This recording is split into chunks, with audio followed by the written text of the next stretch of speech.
Musicians can be on the top of the charts one day and in the tabloid headlines the next. When they make mistakes, they aren't always given second chances by the public.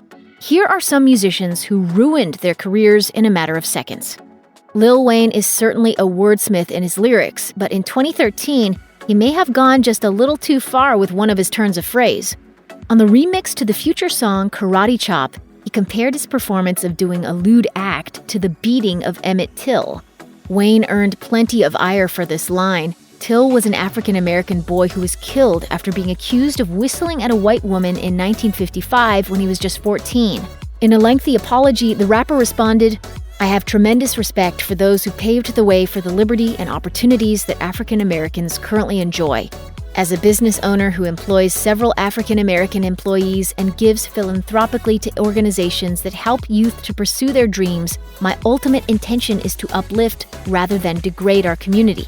Wayne also promised not to perform the song and support the record label's decision to remove the song from the airwaves. In 2013, the music world was Miguel's oyster. He was the new kid on the block with the mega-hit song Adorn. But with so much hype surrounding him, he might have gotten a little too cocky.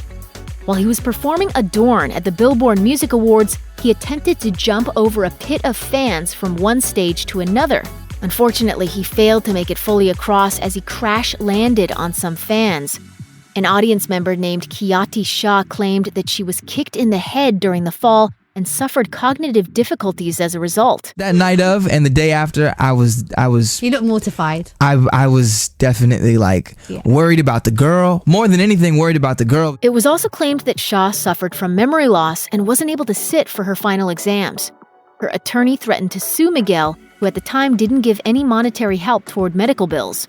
2 years later, a second injured fan, Cindy Tsai, sued the singer and the MGM Grand Hotel where the event took place. She asked for payment of medical bills and lost wages.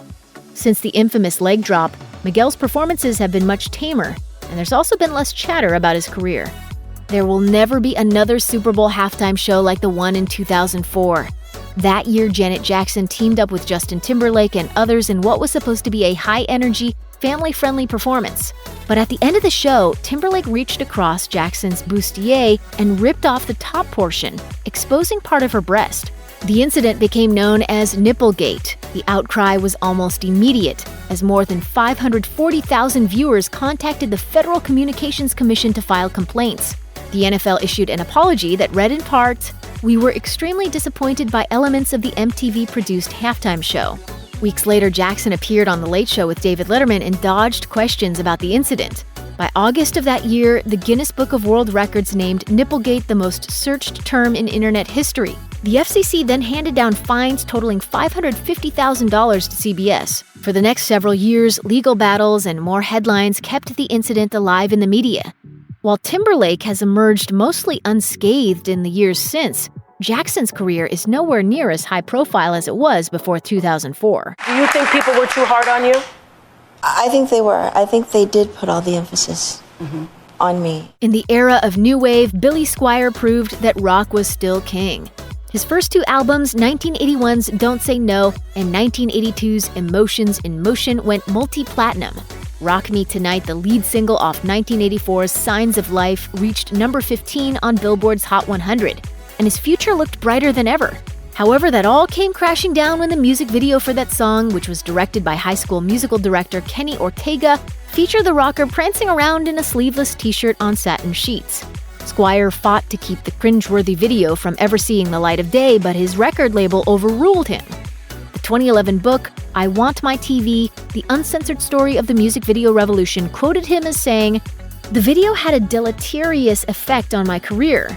The tour before, I was selling out arenas faster than Sinatra, and as soon as that video came out, I was playing to half houses.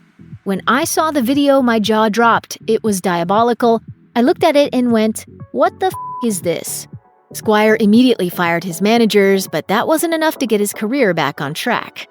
In a 2001 interview with The Sun, Lee Ryan of the British boy band Blue said, "Who gives a f*** about New York when elephants are being killed? They are ignoring animals that are more important.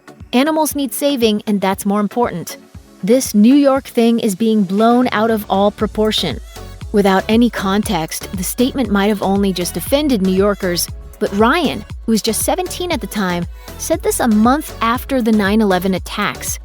He quickly went into damage control mode. In a statement, he said, "By now you might have heard about the stupid comments I made the other day to the Sun newspaper. I wanted to say to you all how sorry I am. I can't believe I said it. I didn't even mean it like that, and the second I said it, I was like, oh my god, that isn't what I meant." Ryan went on to say that the terrorists were awful and that he cried his eyes out when watching the towers collapse, adding, "I'm not good with words and I get mixed up, but I know what I'm saying when I say I'm sorry."